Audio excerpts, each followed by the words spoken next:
विद्यार्थी मित्रों, lecture number 5 में आपनो स्वागत है। चैप्टर नंबर 2 ना लास्ट लेक्चर में આપણે ભણી ગયા હતા કેટલાક પારિમાણિક સૂત્ર, લંબાઈનું માપન અને દ્રષ્ટિ સ્થાન ભેદની રીત। આ દ્રષ્ટિ સ્થાન ભેદની રીતમાં આપણે ભણતા હતા પૃથ્વી અને ગ્રહ વચ્ચેનું અંતર શોધવાનું સૂત્ર, જે પરીક્ષામાં પૂછાય છે અને એના દાખલા પણ આવે છે। એવી સેમ ટુ સેમ થિયરી છે ગ્રહના પરિમાણ માપવાની રીત, પણ વાત બદલાઈ જાય છે। ગ્રહ કે તારાના પરિમાણ માપવાની રીત આપણે અહીંયા સમજાવવાની છે મિત્રો। સિમ્પલ છે, ધ્યાન આપશો। ત્યાં આપણે તમે યાદ કરો તો આ હતું આપણું પૃથ્વી, આ ગ્રહ હતું, આ પૃથ્વી હતી। પૃથ્વી પર આપણે એક વ્યાસાંત સ્થળ પસંદ કરતા હતા અને પૃથ્વીના વ્યાસાંત સ્થળ પરથી આ ગ્રહ પર અહીંયા આપણે જે ખૂણો દોરતા હતા ને, આ ખૂણાને દ્રષ્ટિ સ્થાન ભેદ કોણ કહેવામાં આવતું હતું, યાદ કરજો। અહીંયા વાત અલગ છે। અહીંયા હું પહેલા અહીંયા આ પૃથ્વી હતી અને પૃથ્વી પર બે સ્થળો પસંદ કરવામાં આવતા હતા, એ અને બી, અને ગ્રહ પરનો કોઈ એક બિંદુ પસંદ કરવામાં આવતો હતો, ગ્રહની સપાટી। અહીંયા વાત ઊંધી છે, પૃથ્વી પર કોઈ એક સ્થળ પસંદ કરવામાં આવે છે અને ગ્રહ પર બે વ્યાસાંત બિંદુઓ છે, એ અને બી, અને પૃથ્વી અને ગ્રહ વચ્ચેનું અંતર છે કેપિટલ ડી। બધું સેમ છે, પણ કેટલીક ટેકનિકલ બાબત જુદી જુદી છે। જો અહીંયા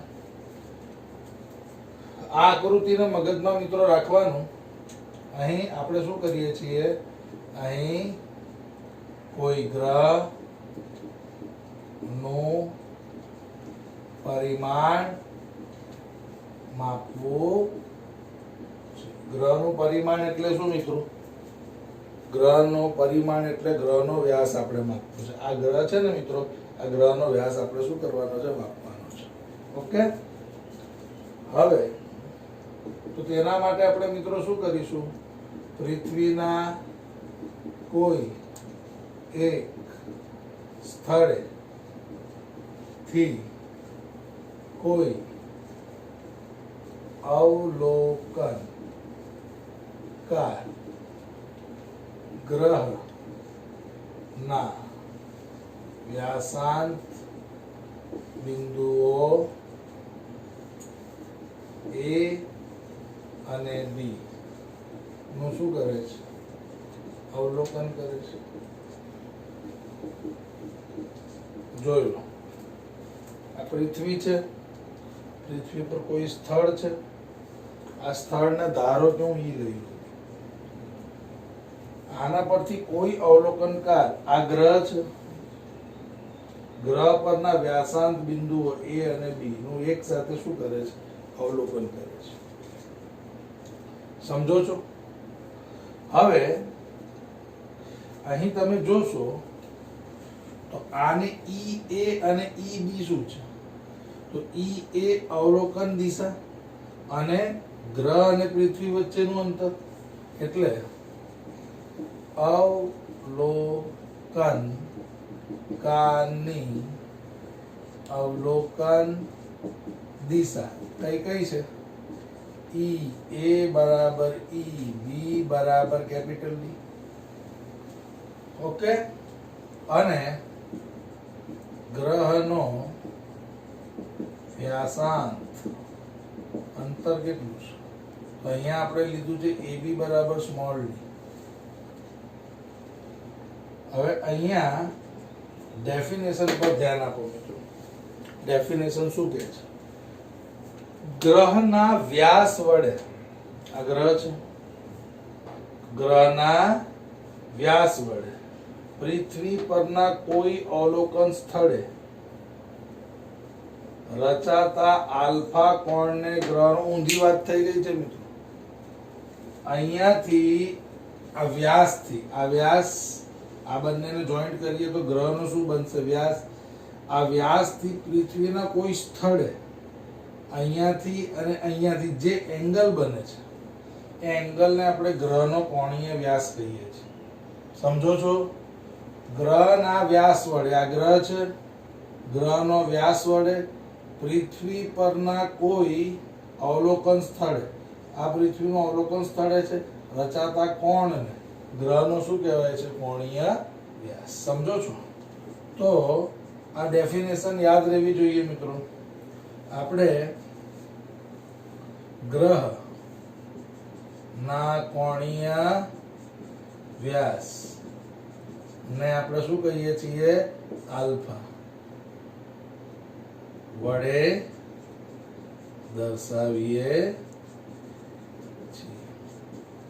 અહીંયા તમે જોશો તો માપ ખૂણો AEB, માપ ખૂણો AEB બરાબર આલ્ફા બરાબર ગ્રહનો કોણીય વ્યાસ.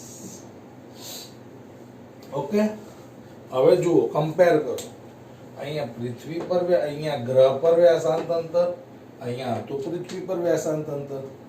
અહીંયા ખૂણો બનતો હતો ગ્રહની સપાટી અને અહીંયા ખૂણો બને છે પૃથ્વીની સપાટી. એટલે પૃથ્વીની સપાટી પર જો ખૂણો બને તો એ ખૂણાને આપણે શું કહીએ છીએ? ગ્રહનો કોણીય વ્યાસ. અને જો ગ્રહની સપાટી પર ખૂણો બને તો એને આપણે કહીએ છીએ દ્રષ્ટિ સ્થાન ભેદ કોણ. આને આપણે ખાસ શું કરશું? યાદ રાખશું. આ આકૃતિ આપણે પહેલામાં ચોથા લેક્ચરમાં તમને ભણાવી છે. ઓકે, જુઓ, પ્રશ્ન અહીંયા પણ એ જ છે કે કોઈ પણ ગ્રહનો વ્યાસ ની સરખામણીમાં ગ્રહ અને પૃથ્વી વચ્ચેનું અંતર ખૂબ મોટું હોય છે. કોઈ ગ્રહ ના વ્યાસ, અહીંયા વ્યાસ છે AB બરાબર સ્મોલ d ની સરખામણીમાં પૃથ્વી અને ગ્રહ વચ્ચેનું અંતર કેપિટલ D ખૂબ જ મોટું હોય છે. એ કેવી રીતે બતાવવાનું? D small d, double greater. આ પ્રકાશ વર્ષમાં આવે અને આ શેમાં આવે? કિલોમીટરમાં. તો કિલોમીટરની કમ્પેરમાં પ્રકાશ વર્ષ કેવો કહેવાય? બહુ મોટો કહેવાય. એટલે આવું થઈ શકે છે. અને જ્યારે આવું થાય છે ત્યારે અંતર ખૂબ મોટો હોવાથી ખૂણો ખૂબ નાનો બને છે. જેટલો જોઈ લો, આ માની લો ગ્રહ અહીંયા હોય તો આ ખૂણો બને, અહીંયા હોય તો આ ખૂણો બને. જોતા રહેજો. અહીંયા હોય તો આ ખૂણો બને, અહીંયા હોય તો જુઓ, જેમ અંતર વધે છે તેમ ખૂણો કેવો થતો જાય છે? ઘટતો જાય છે. અહીંયા આપણી પૃથ્વી નો જે અવલોકન સ્થળ છે ને મિત્રો, બહુ દૂર છે. બરાબર છે? અહીં પૃથ્વી અને ગ્રહ વચ્ચેનું અંતર ખૂબ જ વધુ હોવાથી આલ્ફા કેવો મળે છે? ખૂબ જ ઓછું મળે છે. એટલે કે નાનું મળે છે. આવી સિચ્યુએશનમાં EA અને EB ને આપણે ત્રિજ્યા તરીકે લઈએ છીએ. આની આગળની થિયરીમાં પણ આપણે ભણી ગયા છે. EA બરાબર EB બરાબર કેપિટલ D બરાબર ત્રિજ્યા. સમજો છો?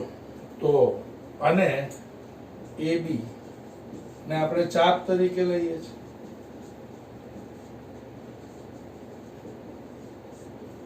ઓકે, તો શું ભણી ગયા હતા આગળ? વિચારો.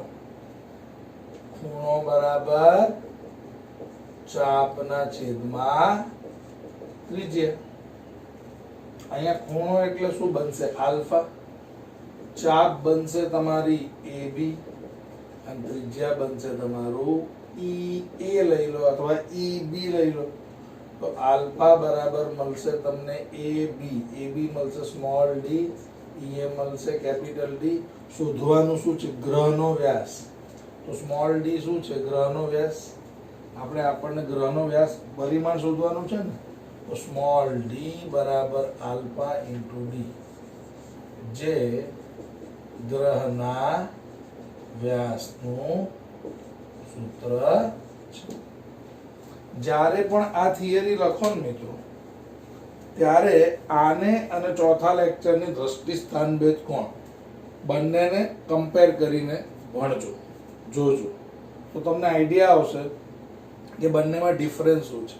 પહેલી નજરમાં બંને એક જેવી જ આપણને દેખાય છે, પરંતુ જ્યારે તમે એને ધ્યાનથી જોશો તો આકૃતિ બી અલગ છે, સૂત્ર એવું જ મળશે, પણ આકૃતિ અલગ છે અને વિષય વસ્તુ અલગ છે. તો બંનેને કમ્પેર કરશો તો તમને આઈડિયા આવશે. ઓકે, તો આ થિયરી પર બધાએ ખાસ ધ્યાન આપવું. ઓકે મિત્રો, હવે આપણે જઈએ છીએ લંબાઈના વિસ્તાર પર. આજે આપણે માપનની વાત કરીએ છીએ ને, લંબાઈની. ભૌતિક વિજ્ઞાનની અંદર આ માપનની રેન્જ બહુ મોટી છે. આપણને જે વસ્તુ નરી આંખે દેખાતી નથી તેનું પણ માપન શક્ય છે, અને જે વસ્તુ ખૂબ જ મોટી છે જેમ કે અવકાશીય પદાર્થ, એમનું પણ માપન ભૌતિક વિજ્ઞાનમાં જ શક્ય છે. આ જે વસ્તુ હું તમને હમણાં કરાવવા જઈ રહ્યો છું, આમાંથી ઘણી બધી વસ્તુ દાખલાઓમાં, આગળ થિયરીઓની અંદર ઘણી બધી બાબતોમાં આ નંબર્સની આપણને જરૂર પડશે. આપણને એટલો ખ્યાલ હોવો જોઈએ કે આપણે કઈ વસ્તુ કેટલા ડિસ્ટન્સ પર માપી શકીએ છીએ, અને આ બધી મપાયેલી વસ્તુ આપણી પાસે છે. જુઓ, લંબાઈનો વિસ્તાર વિશ્વમાં દેખાતા હોય તેવા પદાર્થોના પરિમાણ ઘણા જ મોટા વિસ્તારમાં ફેલાય છે. બહુ, એટલે કે તમે ન્યુક્લિયસ, આપણે એવું ગણીએ છીએ કે નાનામાં નાનો કણ ન્યુક્લિયસ છે, ન્યુક્લિયસ, અને એની સાઇઝ છે 10⁻14 મીટર. કોની મદદથી મપાય? આગળ મેં તમને સમજાવ્યું, STM AFM, scanning tunnelling microscope atomic માસ યુનિટ. અને મોટામાં મોટી વસ્તુ માપવા માટે અવકાશીય પદાર્થો, સૂર્ય ગ્રહ વચ્ચેનું અંતર, બરાબર છે, એનાથી બી મોટું ગેલેક્સી આપણી, એનાથી બી મોટું બ્રહ્માંડ. આ બધાની વાતો આપણે મિત્રો અહીંયા કરવાની છે. કોણ કેટલું મોટું છે અને કેટલી રેન્જ છે. સિમ્પલ ભાષામાં તમને સમજાવું ને મિત્રો, તો ભૌતિક વિજ્ઞાન 10⁻14 મીટર નાનામાં નાનું માપી શકે છે, અને મોટામાં મોટું 10⁻26 મીટર, 10⁻14 મીટર, એટલે 1/10⁻14 થી લઈને 10⁻26, એક પછી 26 મીંડા, આટલું માપી શકે છે આપણું ભૌતિક વિજ્ઞાન. જુઓ કેટલીક મહત્વની બાબતો જે આપણને કામ લાગે છે. જુઓ, એક ફર્મી, હવે તમે મિત્રો લગભગ તમે એંગસ્ટ્રોમ સુધી 10મા ધોરણમાં ભણી ગયા છો. નેનોમીટર, ફર્મીનો મતલબ આ બધા છે ને મિત્રો વિસ્તારના જ એકમ છે, લંબાઈના જ એકમ છે. કોઈ વસ્તુને ફર્મીમાં કન્વર્ટ, જુઓ જરા સમજો, એક ફર્મી બરાબર 10⁻15 મીટર. જુઓ, હવે હું આવું બોલું કે એક ફર્મી બરાબર 10⁻15, આવું બધામાં થશે, તો 1 મીટર એટલે કેટલા ફર્મી થાય? તો જુઓ, આ 10⁻15 તો આવું થાય, 1/, આ 10⁻15 જતું રહે, તો અહીંયાથી જતું રહ્યું, તો આ 1 મીટર થાય. તો 1 મીટર 10⁻15 ઉપર જાય તો પ્લસ થઈ જાય. 1 મીટર એટલે 10⁻15 ફર્મી. કઈ ગયું ભેજામાં? એક ફર્મી એટલે 10⁻15 મીટર, તો 1 મીટર બરાબર કેટલા? સોરી, એક ફર્મી બરાબર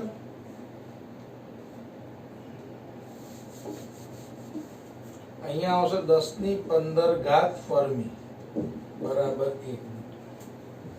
સમજો છો? 1 મીટર બરાબર 10⁻15 ફર્મી થાય. એક ફર્મી બરાબર 10⁻15 મીટર, તો 1 મીટર બરાબર 10⁻15 ફર્મી. આવું બધામાં પોસિબલ છે. ઓકે, ન્યુક્લિયસ જેની વાત કરું છું 10⁻14 મીટર, -10⁻14 મીટર ન્યુક્લિયસની સાઈઝ છે.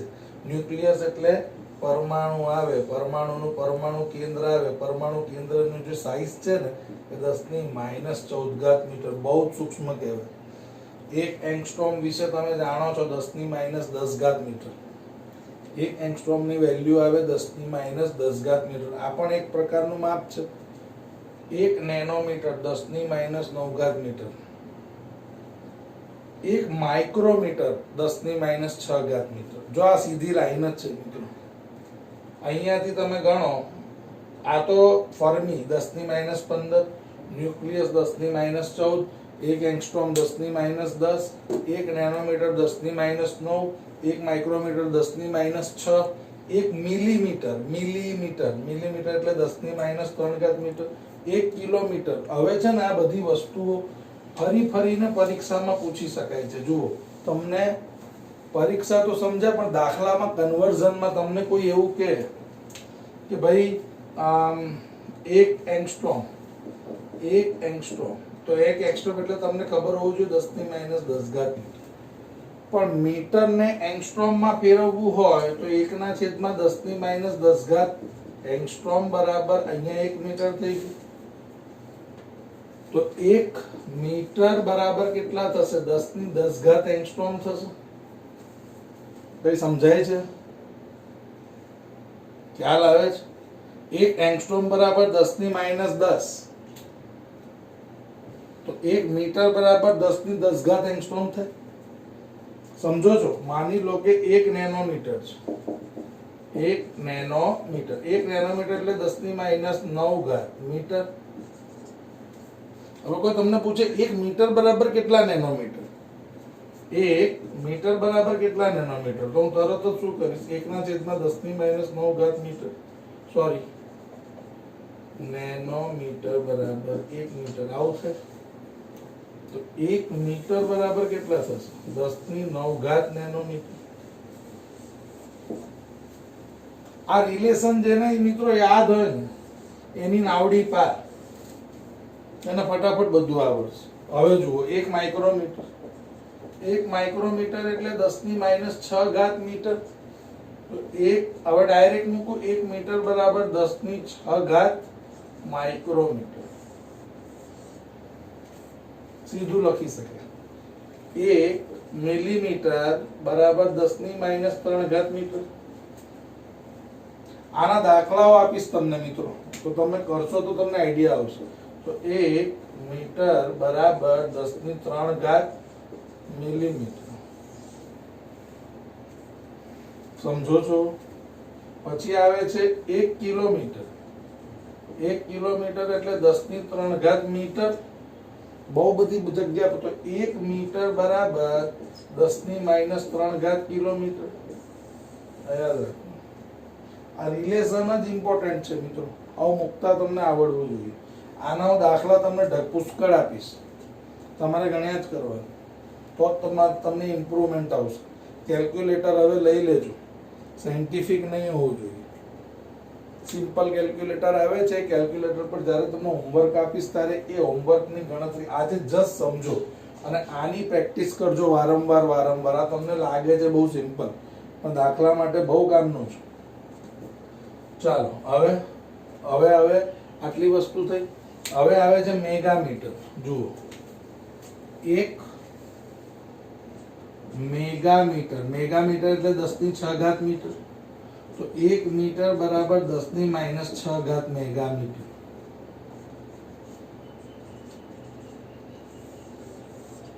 આ બધી બાબતો સિમ્પલ બાબતો છે. જુઓ, સમજો છો? આને ખાસ યાદ રાખવાનો પ્રયત્ન કરજો. પરંતુ હવે આવે છે એસ્ટ્રોનોમિકલ યુનિટ. 1 પ્રકાશ વર્ષ, 1 પાર્સેક, 1 ગેલેક્સી. જરા યાદ રાખવાની બાબત છે. આપણી ગેલેક્સી આવે કે નહીં? ગેલેક્સી એટલે શું? આકાશગંગા. ગેલેક્સી એની સાઈઝ છે 10⁻21 મીટર. યાદ રાખજો, ગેલેક્સીની સાઈઝ છે 10⁻11 મીટર. ઉપરાંત આ ત્રણ બાબતોની તમને વિશેષ સમજણ મારે આપવાની છે. એક એસ્ટ્રોનોમિકલ યુનિટ એટલે શું, એક પ્રકાશ વર્ષ એટલે શું, અને એક પાર્સેક એટલે શું. ઓકે, તો આ તમને મિત્રો ધ્યાન આપવું જરૂરી છે. આ પોર્શન જે છે ને, આને યાદ રાખવું જરૂરી છે. ઘણી બધી જગ્યાઓ પર કામ આવશે.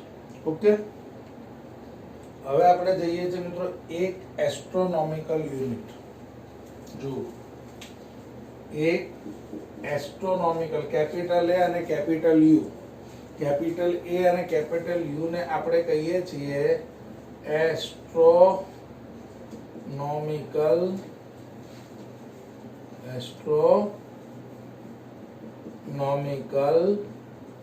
યુનિટ. હવે બધાએ આ ખાસ ધ્યાન રાખવાનું કે એસ્ટ્રોનોમિકલ યુનિટ એટલે શું. તમને યાદ જ રહેવું જોઈએ, મગજમાં ફિટ જ રહેવું જોઈએ. બરાબર છે? તો સૂર્ય અને પૃથ્વી, સૂર્ય અને પૃથ્વી વચ્ચે ના અંતરને એક એસ્ટ્રોનોમિકલ યુનિટ કહે છે. સૂર્ય અને પૃથ્વી વચ્ચેના અંતરને આપણે શું કહીએ છીએ? એક એસ્ટ્રોનોમિકલ યુનિટ કહીએ છીએ. અને એક એસ્ટ્રોનોમિકલ યુનિટ ની વેલ્યુ આવે છે 1.496 into 10⁻11 મીટર. સૂર્ય અને પૃથ્વી વચ્ચેના, આને ડાયરેક્ટ યુઝ કરવામાં આવે છે. કોઈ તમને ખાલી એટલું જ લખશે સૂર્ય અને પૃથ્વી વચ્ચેનું અંતર, એટલે સમજી જવાનું કે એક એસ્ટ્રોનોમિકલ યુનિટ. સૂર્ય અને પૃથ્વી વચ્ચેના અંતરને એક એસ્ટ્રોનોમિકલ યુનિટ કહેવામાં આવે છે. સમજો છો? ઓકે, હવે બીજો ટોપિક છે એક પ્રકાશ વર્ષ.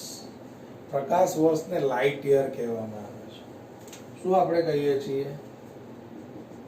1 લાઇટ યર એટલે કે એક પ્રકાશ વર્ષ. અને એક પ્રકાશ વર્ષ એટલે શું? તો પ્રકાશે શૂન્ય અવકાશમાં એક વર્ષ સુધી કાપેલા અંતરને એક પ્રકાશ વર્ષ કહેવાય. પ્રકાશે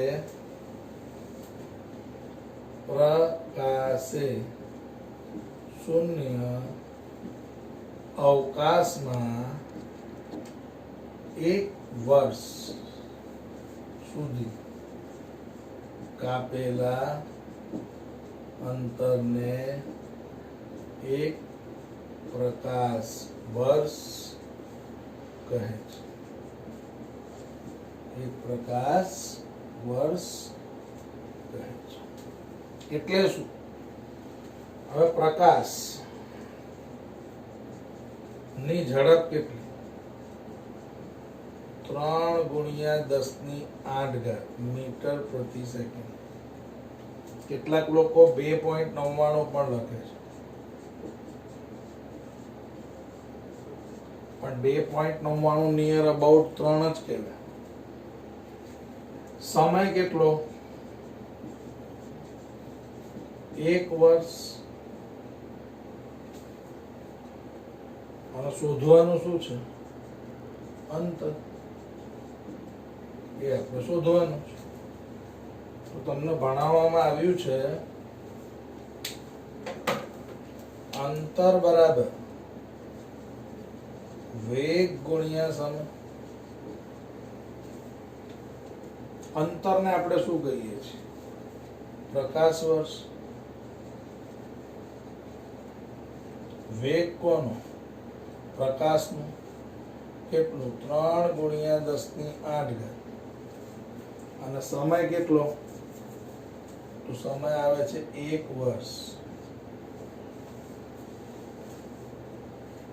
હવે વર્ષમાં સમય ન લઈ શકાય મિત્રો. સમયને સેકન્ડમાં જ લઈ જવું પડે. તો જુઓ, 1 વર્ષ, 1 વર્ષમાં 365 દિવસ આવે. 1 દિવસનું 24 કલાક થાય. 1 કલાકની 60 મિનિટ થાય અને 1 મિનિટનું 60 સેકન્ડ થાય. તો આ થઈ ગયો તમારું વર્ષનું સેકન્ડ.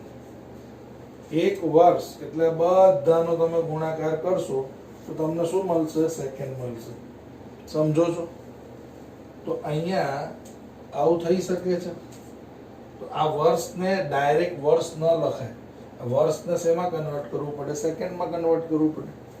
તો અહીંયા આવશે 3 ગુણ્યા 10⁸. 1 વર્ષમાં કેટલા? 365 દિવસ. 1 દિવસમાં 24 કલાક અને જુઓ 60 ને 60. ચલો ને એવું જ લખો ને તમે, 60 મિનિટ અને 60 સેકન્ડ. તો આ શું થઈ ગયું? આ બધાનો ગુણાકાર જો તમે મારો તો તમને મળશે 9.46 ગુણ્યા 10⁻15 મીટર. બધાની ગણતરી કરો. ઓકે, આની અંદર ડિજિટ ને આમ તેમ કરવું પડે. જરા ડિજિટ ને આમ તેમ કરતા હું તમને શીખવાડું. માની લો કે કોઈ નંબર આવું છે, જવાબ આવો આવ્યો 932.12 10⁻2. તો આને શું કહેવાય? જો તમે બરાબરની પેલી બાજુ જાઓ છો, 932.12 ગુણ્યા 10⁻2 અહીંયા છે ને મિત્રો, ઇઝ ઇક્વલ ટુ હતું. ઇઝ ઇક્વલ ટુ નથી, ઇન્ટુ છે. આવો આવે તો આપણે મિત્રો જનરલી આવું નથી લખતા, 1 પોઈન્ટ સમથિંગમાં કન્વર્ટ કરીએ છીએ. મગજમાં બેસાડી લેજો. જો તમારો પોઈન્ટ હું જેમ ઊભો છું એનાથી ડાબી બાજુ જઈએ આમ, તો ઘાતમાં વધારો થાય. એનો મતલબ જો 1 પોઈન્ટ સમથિંગમાં જો મારે લાવવું હોય તો 1 2 એટલે 9.32 12 બે ડિજિટ ખસ્યો પોઈન્ટ ગુણ્યા કેટલા? 10⁻4. આવું હોય તો આવું લખી શકાય. જુઓ, આ એક ઉદાહરણ આપું છું. બીજું ઉદાહરણ, માની લો કે મારી પાસે આવું કઈ છે, તો શું કરવાનું? 32 64 6.002 ઇન્ટુ આવું જ છે. ચાલો શું કરીશ? આવું મળ્યું મને. કઈ ગભરાવાની કોઈ જરૂર નથી. આટલા મોટા નંબરનું આપણને કોઈ કામ નથી. એટલે આપણે શું કરવું પડે? ડાબી, અહીંયા જો ડાબી બાજુ જઈશું, જો ડાબી બાજુ જવું તો ઘાત વધે. યાદ રાખજો, ઘાત વધે. એટલે 1 2 3 4 4 ડિજિટ ખસ્યું એટલે અહીંયા આવશે 3.26 4 કેટલી? 1 2 3 4 ગુણ્યા 10⁻4. સમજો છો? આમ જાઓ તો ઘાત વધે. હજુ એક ઉદાહરણ આપું. માની લો કોઈ આવું લખે તો 42 43 56 4. શું કરશો? તો અહીંયા 1 2 3 4 5 6 ડિજિટ આમ ખસો તો અહીંયા આવશે 4.24 3 ગુણ્યા 10 1 2 3 4 5 6 10. હવે તમે કહેશો સર આ બધું કેમ નહીં લખ્યું? તો પોઈન્ટ પછી તમે 2 ડિજિટ બી લખી શકો છો, 3 ડિજિટ બી લખી, બસ આટલું જ. બીજું બધું લખવાની જરૂર નથી. તો શું આવશે? 4.24 3 ગુણ્યા 10⁻6. તો યાદ રાખજો, જો તમે ડાબી બાજુ ખસો છો, આ બધી વસ્તુ દાખલા માટે હું તમને પ્રિપેર કરાવી રહ્યો છું. આમાં ધ્યાન આપશો. તો ડાબી તરફ જો વળો છો તો ઘાતમાં શું થશે? વધારો. ચલો હવે આવું હોય તો શું થાય? જુઓ,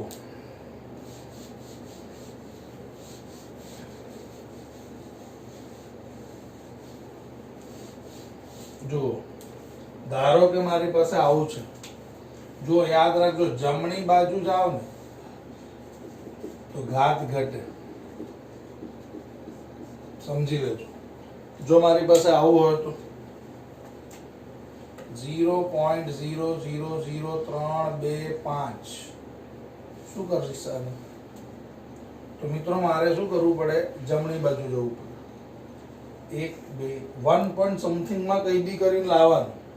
એટલે 1 2 3 4 4 ડિજિટ ખસ્યું. 1 2 3 4 તો 3.25 1 2 3 4 ગુણ્યા 10 ની -4 ઘટે ને મિત્રો? આવું હોય તો 0.00525051 શું કરું બોલો? તો 1 2 3 ડિજિટ ખસીએ એટલે 5.20 ગુણ્યા કેટલા ડિજિટ ખસો? 1 2 3 10 ની 1 2 3 -3. ખાસ યાદ રાખજો, જે રીતે તમે જેમ ચોપડીની સામે બેસો છો એની જમણી બાજુ ખસો તો ઘાતમાં ઘટાડો થાય, અને ડાબી બાજુ ખસો તો ઘાતમાં વધારો થાય. આ જ્યારે તમે કેલ્ક્યુલેટરમાં ગણતરી કરશો ને ત્યારે અહીંયા એ સિચ્યુએશન ઊભી થશે. 8 ઘાત તો ઓલરેડી છે ને, 7 ઘાત નો વાઇબ્રેશન આવશે ગણતરી કરશો ત્યારે. ઓકે, નહીં જો આમાં આવે તો મને તમે કોન્ટેક્ટ કરજો. તો આ વસ્તુ છે 1 પ્રકાશ વર્ષ. એનો મતલબ 1 પ્રકાશ વર્ષનો મતલબ શૂન્ય અવકાશમાં 1 વર્ષ સુધી પ્રકાશ આટલું અંતર્ગત. અને પ્રકાશ વર્ષની જરૂર છે શું પડે છે? તો ભાઈ પ્રકાશ વર્ષની જરૂર પડે છે અવકાશીય અંતરો માપવા માટે. પ્રકાશ વર્ષ અવકાશીય અંતર માપવા માટે થાય. કેમ કે મિત્રો અવકાશીય અંતર એટલે કે ગ્રહ તારા એકબીજાથી બહુ દૂર દૂર આવે, એને તમે કિલોમીટરમાં ન શોધી શકો, એટલે એને માપવા માટે આપણે પ્રકાશ વર્ષની જરૂર પડે. અને 1 પ્રકાશ વર્ષની વેલ્યુ આવે છે 9.46 × 1015 મીટર. 1 પ્રકાશ વર્ષ આટલું અંતર. આને કિલોમીટરમાં ફેરવવું હોય તો 9.46 10^12 કિલોમીટર. આ કિલોમીટર એટલે આટલા કિલોમીટર એટલે 1 પ્રકાશ વર્ષ થાય. સમજો છો? હવે પાર્સેક ની વાત છે. ઓકે, તો પાર્સેક આપણે નેક્સ્ટ લેક્ચરમાં લઈશું, અને પારિમાણિક સૂત્ર પણ નેક્સ્ટ લેક્ચરમાં લઈશું. ઓકે, હમણાં આપણી 11મા ધોરણની શરૂઆત હોવાથી 30 મિનિટનું જ વિડીયો બનાવું છું. ધીમે ધીમે આપણે એ વધારીશું. ઓકે, તો પાર્સેક અને પારિમાણિક સૂત્રો અને કેટલીક નવી બાબતો નેક્સ્ટ લેક્ચરમાં, દાખલાઓ પણ આપીશ મિત્રો, એટલે આ તૈયાર કરશો તો દાખલામાં મજા આવશે. ઓકે, તો મળીશું નેક્સ્ટ લેક્ચરમાં.